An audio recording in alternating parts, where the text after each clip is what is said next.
2, 1. Hi, everybody. Welcome back to another episode as a part of our series as we cover and break down all that is happening in the DLT or digital ledger or distributed or decentralized ledger technology industry. You pick, we're covering it. And we're joined here, as always, by the co-founders of DLTx, James and David, who provide us their insights on what's happening, having been in this industry and created some of the foundational frameworks that are empowering this next evolution of the web, as we refer to it as Web 3. I'm your host, Kyle Ellicott. James, a quick introduction to everyone who may be tuning in for the first time. James, real quick, I think we might have a small technical difficulty, but no worries. Welcome to the Web 3.0 area, everybody. That's when I sound. That's when I sound most intelligent with the mute on.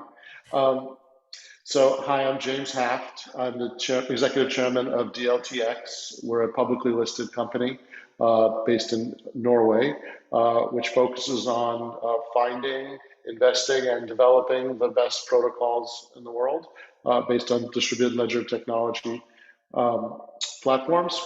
And I'm joined here with my partner, David Johnston. Hey, guys. Wonderful. David, same. So, yeah, excited about the industry, been in it since 2012, and it's been amazing to see these protocols come so far from where they started. So happy to jump in today and talk about what's happening with countries now and Bitcoin and blockchain.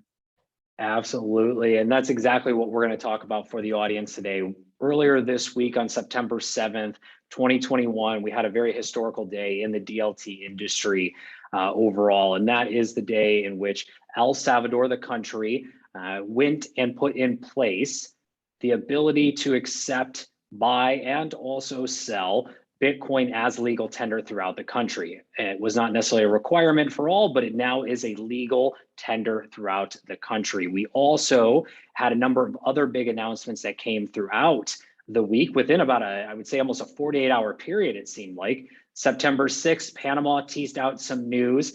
And then later on September 8th, here we are on September 9th recording this, but on September 8th, we had Panama come out and introduce publicly their crypto law and what they are seeing as a draft to something similar to what El Salvador has done. And this, in Panama's words, are actually to focus on compatibility with blockchains, crypto assets, and the internet, bringing in mentions of Bitcoin and Ethereum as those types of crypto assets that can be used as a legal tender for both civil and commercial operations, and to those not just based or living, but also those that are a part of the legal system in the Republic of Panama, which is a very big deal. And also the Ukraine followed on September 6th and September 7th as well, making a big similar announcement. And lastly, El Salvador also made huge purchases. So one of the first governments that we publicly know about to purchase BTC or Bitcoin, making the first purchase of 200 to then 400 reports saw of Bitcoin purchases, and even a little teasing out that the government bought the dip as we saw with Bitcoin coming back a little bit in its price point. But now that we've got the context there, I know David and James are both excited to jump in. James, I want to kick it off with you. Why is this so important? Aside from it being a historical day in the first, why is this so important and so impactful to the global economies as we know it? And James. Okay. So not to be contrarian, but I think it's significant as a moment in time and a set of events. But I'm not sure that it's the positive thing that we're really waiting for. So I think this is a little bit of a head fake in a lot of ways. So from El Salvador's perspective, it's exciting because as a third world nation with absolutely no leverage in the global economy, you end up in a colonialist situation where you're dependent on the dollar and where you're not able to run your own monetary policy, which is very constraining from a governmental perspective and from a governance perspective. So Bitcoin enables them, if they're not going to control the currency anyway, why not have a neutral, algorithmically driven, globally accepted currency, as opposed to one that's prime purpose is to support the supremacy of the United States. I love America. I love the United States. I love the US dollar. I have no problem with that. I'm just saying that as the leader of a foreign nation, I'm not sure that I would want to abdicate that much of the power and importance of my nation to be, the tail of the dog of someone else's policy. And so I think it is important that they went to Bitcoin. And I'm very excited about that. And I believe that this is going to be a trend. I think it's going to be inevitable that other people have to follow. And you'll get to the point where you need to do this in order to compete, just like previously you needed to genuflect to the dollar to compete. However, I also think that this is, in a lot of ways, a control play by sovereign entities to take advantage of the increased traceability and data management that you can get from having a digital currency which is related to the government. So in El Salvador, you have a wallet. The government is registering your wallet. They know who you are. They know what you're receiving. They can see what you're buying and selling. That's not necessarily, supposed to be the way that it works with advantages to individuals for participating in the decentralized economy. And so I think it's a step in the right direction. I think it will get people interested. I like the fact that it's based on Bitcoin. I'm a little concerned about what it means for personal liberty and for information. And I think that you need to be careful that, to the extent that we live in a surveillance state, that you're surrendering a lot of your independence in registering yourself on a formal platform like this type. And I want to come back to that point here in just a moment. But before I do, David, I want to turn it over to you. Any additional thoughts on that initial question around the impact and how this, what all this means, and into some of James's points as well? Well, I think it's just getting to a scale where, governments first small and then large are having to come up with a policy and even answer the question, are we going to use this as legal tender? The other thing I would point out is, there are different ways to do legal tender laws, and it would be nice if the countries after this sort of do it in a way that doesn't, force people, but offers it legal recognition and clear, recognition as a legal tender, as opposed to sort of forcing people necessarily to accept one product or one platform or one wallet or one way of using that currency. I think that's sort of ripe for a lot of corruption and abuse. And now everybody's running around trying to get the monopoly on each country's, way that their citizens can go through these recognized platforms. So to echo some of the reservations that James is pointing out, I think it's generally positive, and other countries are going to say, oh, okay, this makes sense. I want a globally neutral currency that I can use that isn't controlled by somebody else. And I think that will apply to a lot of countries. And honestly, the biggest beneficiaries are the people of those countries, right? To be able to opt out of an inflationary policy and all of a sudden finally have an option to even have one more option. I mean, it's great to see people are also listing Ethereum, right? If there could be 2 or 3 or 4, the more options people have, then they can start to think, okay, where do I really want to hold my money?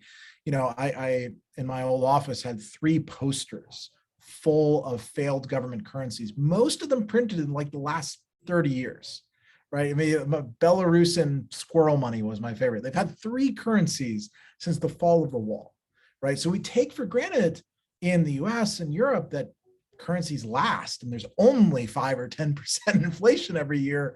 Like for most people in the world, they don't have that luxury, right? And so it's great to see that optionality starting to come out. Well, and speaking of optionality, James, go ahead. It's also important to notice that there is significant cost to being on the dollar system and to being on the dollar banking system.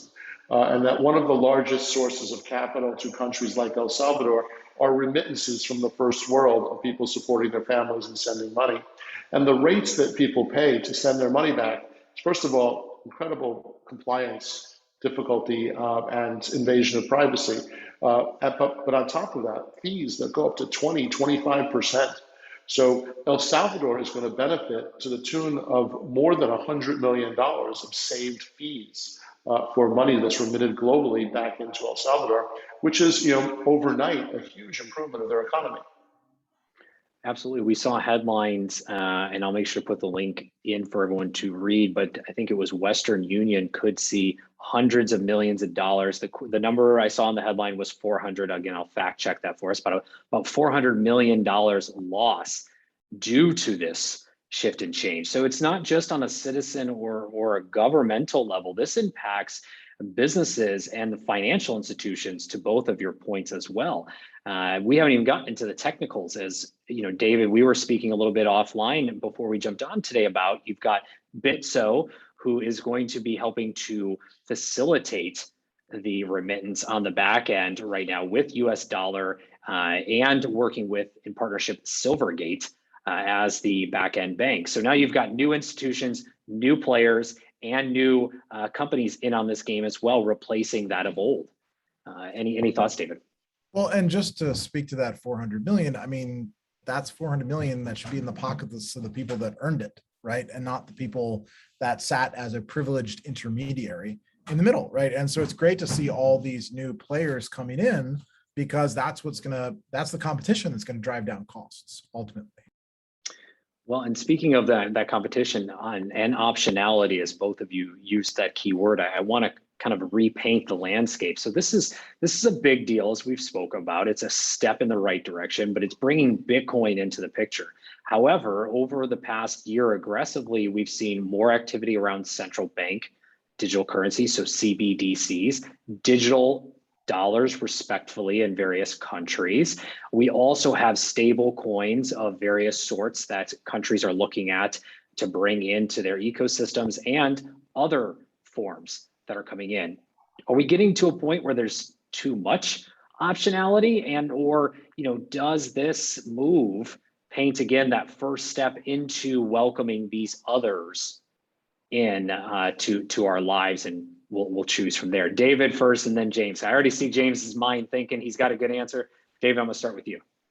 So, I mean, honestly, I don't see any of the digital fiat stuff as interesting, because it's still the same old monetary policy from the sovereign as you had before. I mean, to me, there are only two kinds of money, right? There are ones that are based on math and honesty, and there are ones that are based on violence and force, right? And so you've got to pick your consensus mechanism. And I personally would focus on math and peace-related systems as being much better serving of the individuals that use them, not just because they're not as inflationary, they're open, they're transparent, they're noble. And so whether you're a Bitcoin person or an Ethereum person, you're way better off than holding dollars or euros or yens, because fundamentally you're opting out of that old legacy system. Right. As usual, I agree with David. I would add to it that in a lot of ways these digital currencies are Trojan horses.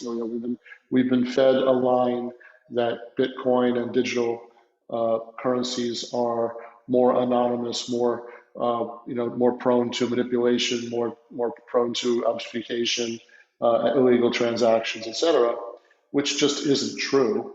The most anonymous currency you can use is the US dollar. And most illegal transactions occur in US dollars. So, when you get to what the truth is, that these digital currencies are highly traceable, and that they have the ability to carry a lot of metadata, both in the transaction and in the ledger, which could increase the power of the state to surveil what you're doing, and to be involved, which some people would say is the proper power of the state, and other people would say it's something I'd rather avoid. You're free to choose how you feel about it. But I think that we have to be careful to confuse digital with anonymous, or digital with decentralized, right? And so what David and I are in favor of is decentralized, peer-to-peer, trustless, transparent, right? And what the authorities are more interested in is in control and data and taxation, and traceability. And so I just think we need to be careful in confusing oh, we have a digital currency, aren't we mod? What's really happening, and we were talking about this at lunch with one of our investors, is that these authorities are trying to make sure that they're part of the future development of finance. As DeFi and as fintech develop, they're all going to be based on digital assets. And if your asset is not eligible to be put into a smart contract and to be managed electronically, then you'll know that your currency is going to be left behind. From Ethereum, from the digital dollar, from the digital yuan, from the digital euro, right? Which are going to be trying to establish themselves, probably by legally and force, to be the unit of account within fintech products that are sold within political boundaries. So I think that you need to just be careful in saying, oh, we're digital, and think that means that you're have entered the next millennium. That's not necessarily true. Yeah, it reminds me of the uncomfortable fact that Afghanistan and the U.S. government spent a lot of time the last 10 years, 20 years creating huge KYC databases in Afghanistan. And now they're run by actors that have all that information, which might not be the best actors or have the best intentions, Taliban. And so, it's like, that's a worst case scenario. Now you've got 40 million humans with all that data subjected to, effectively, people that can be extremely malicious. And that's unfortunately the reality for a lot of people in the world. And so I think that's a really important distinction that James made between just the sort of, oh, wow, it's digital now. That can be good or bad, depending on whether it comes with, do we own our own identities? Do we own our own data? Right? Do we have controls of the keys, or is somebody else holding custody? Is the information private? Like, all these are really fundamental human rights issues. Right. And perhaps is why Europe has done better on blockchain than most regions, because of GDPR, presumptions about data ownership, willing to stand up to the tech companies because they're not all based there, right? And so, it's been interesting to see how this shakes out. But so far, it's been Europe, it's been Switzerland, it's been Norway, it's been these progressive jurisdictions that said, no, we're going to stick up for the little guy because we don't have a conflict of interest that is pointing us in a different direction. And that goes, again, going back to El Salvador and what's happening and why it's important. I would rather see systems that stick to the core tenet of the crypto world, the decentralized world, which is own your own data, own your own information, own your own identity. Right, and what I am concerned about and would like to see modified in the way that these currencies get adopted or allowed or acknowledged politically and in jurisdictions is, I would rather see decentralized systems where individuals are given the keys to their data, given the keys to their identity, given the keys to their value, and then can choose, because governments change, but the people don't. And so if you set up a system that's permissioned by the government, anyone that gives you permission can take that permission away. That's the definition of power. That's how it works. So if we set up systems that depend on the government, you leave yourself open to the manipulation by the next government, by the next person that gets that information. It could be the Taliban. It could just be the Republicans versus the Democrats. God knows. But but someone is going to inherit that. That's not you. That gets back to the original reason of why we created crypto, which is to own your own data by owning your own keys. And so if we empower the individual and give them wallets that are decentralized and let them hold their information, their value, and their identity personally, then they're indifferent to how the government changes, and they're not at risk, to the dangers of these honeypots of value. That's great points. And I want to kind of come back to the El Salvador, Panama, Ukraine example. I mean, getting both of your opinions, you've been in this industry for a number of years, since its foundation or beginning in many cases, and seeing this evolve and seeing this as that next phase as we bring ourselves into a bigger, broader digital economy, or as we spoke about last week, the metaverses that we'll be living in. Do you have a prediction as to who or whom or a region that might be next to do something similar to those that we're seeing in Latin America right now? And David, you're thinking first, so James, I'll come down to you. So, I think that freedom means nothing left to lose, right? So I think you're going to see countries from the third world before countries in the first world. And, you're going to see the unbanked be approached. I also think you're going to start to see this happening from the ground up. The truth is you don't really need the government's permission to do this, right? And that's the whole point. And so as long as we're sitting around waiting for the governments to do it, I think we're looking at the wrong game. I think we have a head turned in the wrong direction. The real question is, how is humanity organizing itself along new lines where we can communicate and transact and exist, in ways that enable us to avoid being treated as the raw material for other people's businesses, and really go back to entrepreneurial self-determination, and to reorganize ourselves in ways where we get away from all the prejudices that are out there that are causing the divisions, in the world. So I think that this whole idea of decentralization is the answer to the polarization that we're suffering from right now. David, anything to add?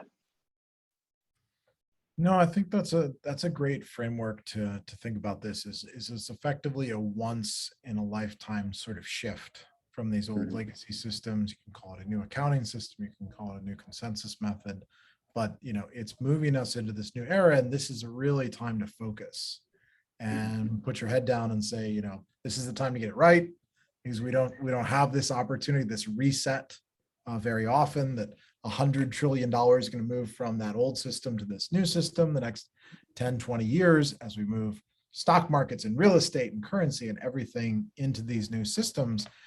It's far enough along at this point that everybody can see, unless they've really got their head in the sand, that this is inevitable, right? It's the internet in 1997. Yeah, there are only 50, 100 million users, but one day, 8 billion people will have access to the internet. So I think we're at that pivotal point. And so I just try to keep as focused as I can, because, this is the time where we can make those outsized impacts. And it all comes back to those fundamentals of peer-to-peer, open source, blockchain-based and tokenized systems, really sort of changing the game. Wonderful. And as we close out, thank you very much, David. As we close out, James, any closing thoughts on today's subject or otherwise? And then, of course, where can everyone find out more about DLTx along with yourself and David? Well, first, I actually don't have any closing thoughts here, except, to encourage people to volunteer themselves into systems where they can own their data, own their information, and own their identity. And that by the force of your own activity and desire, you can bring a change to the world by entering this essentially parallel universe that's being formed. As usual, we get the softball question. If you want to learn about us, please come to DLTx.com. It's where we show all our information, and you can learn about what we're doing. We're a public company, and we hope that you'll find us interesting as a possible investment. Wonderful. David, James, thank you both as always. And to our audience, thank you as well for tuning in.